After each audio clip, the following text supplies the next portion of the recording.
up we have Robert Miller. Robert is a young digital entrepreneur helping people and businesses understand the power of cryptocurrency through educational tools and platforms. He has written an ebook entitled The Ultimate Quickstart Guide to Cryptocurrency, giving you the necessary information needed before entering the market, as well as an online platform called CryptoU, going more in depth into what's covered in the ebook, as well as some bonus content reviewing coins and their objectives. However, he doesn't only teach cryptocurrency, he also helps businesses and entrepreneurs through social media marketing, web design, and e-commerce. For more information, please visit captifyconsulting.com to check out his company. So presenting a new world economy, a world of cryptocurrency, please give it up for Robert Miller. Thank you.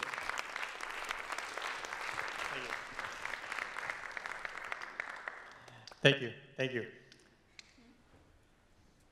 So over the past 2.5 decades, technology has disrupted how we communicate with governments, businesses, and each other.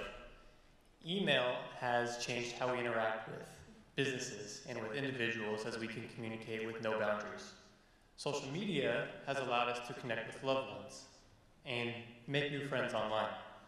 But what changes have really happened with our money? See, the US dollar is a fiat currency that's issued by the United States government. And if you really think about it, our currency is backed by our military strength. Just because of the role that we play in the world, I wouldn't want to be anywhere else. But we participate in the system of money through commercial banks, through checkings and savings accounts. But there are some fees associated with that. We trust these institutions to keep our information safe, our money secure, and have our funds be accessible. They do this through giving us cards. They have institutions and branches of banks in place. And we are able to use ATMs in order to access quick cash.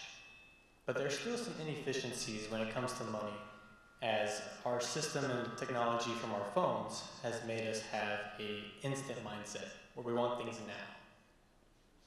So let's say a buddy of mine was in a pinch, and he needed 20 bucks delivered into his bank account immediately. There are a couple services that banks provide, but they all have pretty hefty fees. As you can see, I can do a money order, a cashier's check, or a wire transfer. Now these do not seem to be the most efficient way in order to transfer the money, just because of the fees in such a small amount that I'm transferring. So there have been apps developed like PayPal, Venmo, and Cash App in order to facilitate these transactions, in order to help people get the money when they need it. However, there are still some fees if you want the money into your bank account right away. PayPal, Venmo, and Cash App all have 25-cent fees if you want it instantly, or you can wait a day, 1 to 3 business days, if you'd like the funds transferred for free. For businesses, if you want to use credit cards and you want to accept payment, there are still transaction fees they have to pay. Usually that's between 1 to 3% per transaction. You have to wait about 1 to 10 business days to get the funds into your bank account. And you still have to consider chargebacks and the fees that the banks will, or the payment processor will associate with that. So altogether, there has to be a better way in order to transact. So imagine that you had your own money, right? You have complete control of your money. You can send it to anyone with no boundaries. It's instant, so as soon as you receive it, you can spend it wherever you'd like for extraordinary low fees. This is where cryptocurrency fits in the world economy. One of the cryptocurrencies that's most popular is Bitcoin, but there are plenty of other cryptocurrencies that are out there. Now, Bitcoin is also fantasized a little bit because of its story. It came out in 2009 and was worth under a penny when it first came out.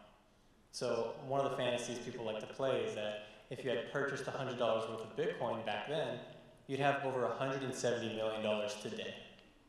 So you probably wouldn't be here, right? If you had $170 million. But that's kind of the story just on the price itself. But how does it actually work, right? Well, cryptocurrency runs on a technology and on a system called cryptography. And this is what allows you to log into websites today with a username and password, as well as putting your bank account information or your debit card and credit card information when making purchases online at a reliable site. It's basically a secure way to transport information. So this is a profession in which people are trying to find the best ways, the most advanced ways, in order to do this properly and even more reliable than today's systems. So now that's what gives Bitcoin its security, right? But how do the funds actually move? How do you understand, like, how does the currency actually move from one person to another? Well, it's very simple. It's run by a technology called blockchain, in which computers verify the transaction to make sure that it's legitimate. A simple way I like to put it is that imagine if I took a selfie and sent it to you. You're not getting the actual picture I took, you're just getting a copy. You can see that this would be a problem if that's how we used our money, for double spending and for double account. So blockchain says it verifies I have the photo and then moves it from my phone to your phone instantly, and we're able to look at that transaction happen in real time. So that same principle applies to cryptocurrency. You're able to receive the cryptocurrency right away, and you're able to use it instantly. So how do you store cryptocurrency? Now that you know how it moves, where do you put it? Well, you just download an app on your phone, or you can put it on your computer. They're called software wallets. It's the easiest way to get started into cryptocurrency. And upon creating a wallet, you're going to be given a public key and a private key. A public key is also known as your wallet address. So this is what you would send to people if you wanted to receive a particular cryptocurrency. Instead of typing all that out or even copying and pasting it, you can always scan a QR code. Now your private key, think about that as your 4-digit PIN to your debit card. You don't want to give that out to anyone. And if your computer ever crashed or your phone, had an accident, the private key or passphrase, it's what's going to be used to have you recover your funds. So you never want to lose it and you don't want to give it out. So now that you know how to store cryptocurrency, how do you actually send it? Well, it's as simple as sending an email. You type in the address or scan the QR code if you're with the person. You type in the amount that you'd like to send them. You want to double check to make everything is correct, make sure everything is correct. And then you click send. And that's it. And the person that's getting the cryptocurrency receives it instantly. No permission needed. You can set it at any time, on holidays, on weekends, even when these financial institutions seem to close. So what is happening today with cryptocurrency and with this technology, blockchain? Well, banks have actually been using blockchain and technology like this for about 5 years behind the scenes. Bank of America has actually been developing and creating its own blockchain patents for the past 3 years. As you can see in this article on the bottom left, one of the representatives was stating that 50 blockchain patents had been filed by mid-2017. So these institutions are already on board because it saves them a ton of money in order to use this technology instead of normal wire transfers or any of the other systems that they have. To prove that, here's another transaction that happened in the top left corner. $183 million was moved with a particular cryptocurrency called Ethereum. It's just another one.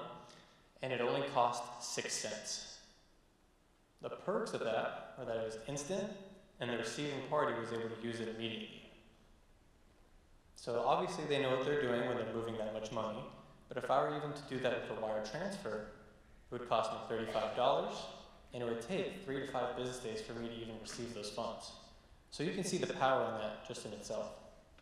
So there are a couple different articles here. Bill Gates has been quoted in 2014 that Bitcoin is better than currency because it shows how cheaply it really is to transfer money. He's also a tech guy. He's one of the best tech moguls ever because he built Microsoft. So his influence is pretty powerful in this space.